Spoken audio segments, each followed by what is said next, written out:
And Ollie from Journee and H&M. Did I get that right? Yes. Your stage is yours.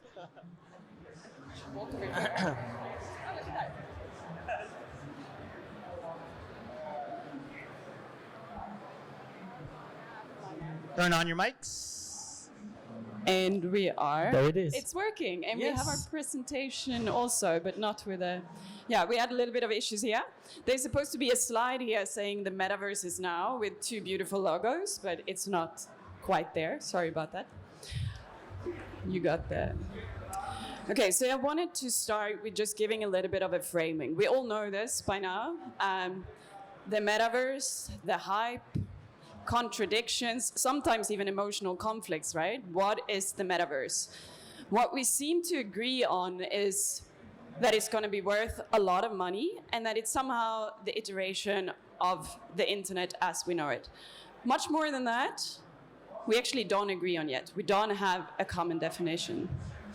But when you think about the next iteration of the internet, we also need to think about why do we need it? What is it that we are transitioning from? What was it that went wrong? And if you look back in time in internet history and you look about the promises of what we think about the internet, we tend to give it this bright, beautiful future, the thing that is going to make us more human, better humans. And so we thought that when we got our social media. Then we got the attention economy. And here we are today, spending 15 seconds or less on each content we view on the internet. We're losing our focus, which is an essential skill to be human, because focus is the thing that connects us to each other and creates relationships. And without relationships, we know we're nothing, right? So somehow that we're now trying to move away from, right? Next slide, please, Oliver. But is the Metaverse like this? Is this what we want? Very often when we Google, obviously we see this dystopian future. We know the cyberpunk and the word Metaverse, I'm sure as most of you know in here, this is the kind of audience, is from a cyberpunk novel, right? Is this how we want to live? At Journee, we don't imagine our future like this. Would you like to click the next slide? We like to ask ourselves, what if we could do something that makes us actually more human? What if we can bring the internet closer to us? What if we could slow down the internet and make it more beautiful? So that's what we do. At Journee, we work with some of the best creators in the world. You can see the visual there. We believe in creating the impossible. So not creating an extension or a copy of reality, but creating something that blows our mind a little bit, that is stunning, that we can feel something about. Because when we do that, we stay longer. We're inspired to have conversations, and we're inspired to share. And then we partnered up with the H&M Beyond team in Berlin, and this is what happened. We could have the sound if it's possible.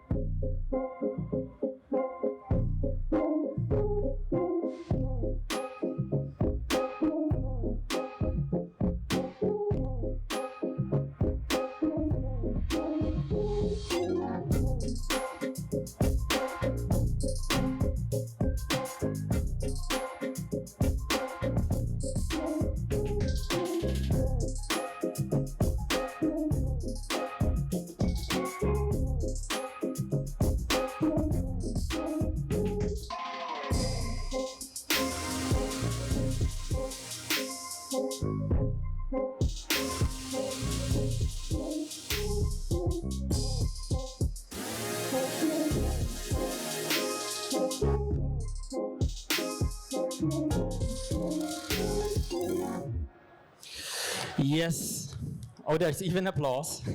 I think you like it. Thank you so much for that. So this is what you have seen, the H&M virtual showroom. And I'm glad to be here, sharing the stage with Ida, representing Journee, a fantastic partner to work with. And we also thought about human interconnectedness, human connections. We come from the physical world. H&M is a fashion retailer, second biggest in the world. We are coming from the physical world, right? So for us, the digital world, virtual world is something where we can perfectly explore and wonder a lot in the unknown. And we thought about how could we enter this new beautiful internet in a way that it feels good and that it feels like putting a toe into this water without losing too much time, but also learning and testing. And we decided for doing this virtual showroom first. So our idea was to create a representation or an interpretation of a physical showroom that we have worldwide, up and running, 15, where we invite press, media, and influencers. So very dedicated stakeholder group, very dedicated use case, showing them the collections in a total new way, in an immersive environment, letting them see background information, interviews from designers, of course also downloading the assets they need for doing their press releases, right? But doing this in a kind of an internet way that you can walk into. So this was the basic idea.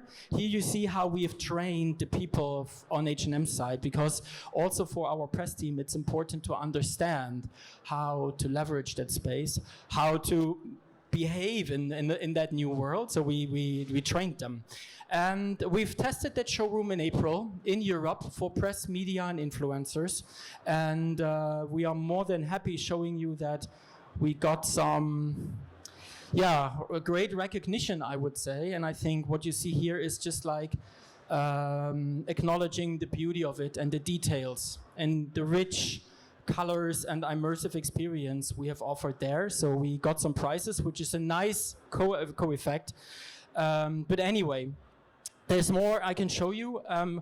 Who did this? So it's H&M Beyond. We are a tiny little innovation team based in Berlin, 3 people, not more than that. And we think that the future is extremely beautiful and extremely exciting. Creativity and ideas are everywhere.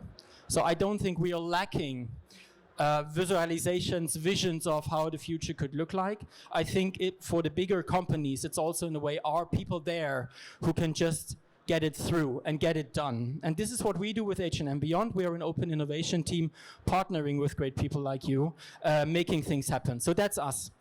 What we're aiming for with the showroom, you can see it here on that slide. As I said, it's in the first moment, it's meant to be a press tool. It's meant to be a great add-on for the physical relationships we have worldwide with press, media, and influencers. During COVID times, physical spaces were not really visible, or you couldn't really visit a showroom back in the days. So we felt like, how could we do something as an add-on to still attract the people and to maybe even more attract more people and create a way bigger experience than we can do in the real world. So this is what we did as a first step. So it was not just about creating that one little single use case, but the showroom is fully implemented now. It's used by press and it's activated through campaigns, as you have seen, these beautiful garments. We are activating that showroom from time to time when we have a campaign. And this is what we got from the main stakeholders. We let the people in and we exposed ourselves to their feedback. And Glamour, for example, is a main stakeholder in Germany. And we got a good feedback on the execution and how we animated the garments with Journee. Another stakeholder, Vogue, we're really happy for that welcoming statement by them. Or Fashion United, they love the photo booth and the whole experience. So we got a lot of, let's say, meat on that bone, and it helped us to think way further. And this is my personal opinion on how we should see this. It's an innovation roadmap. So having a foot in the water means you can just touch and feel how you feel comfortable, and then you go next. So we felt like going from B2B to B2C and engage a community was a reasonable next step. So this is the thing that we can show you as well. And then what else is to come? How we monetize this, how you can actually earn money with it, what your customers really want from you as a brand in that space, we will explore. So it's not that we have all the answers. I think it's all unknown, but we will go step by step by step in an iterative process, right? So we did this. BGYO is holding. I think there's no sound. Sound Oh, there's sound. It is a one-of-a-kind concert experience where music meets style in the virtual universe. It is also H&M's first virtual concert. Those interested may register at hnmbeyond.com. BGYO debuted in January last year with their first single, Be the Light.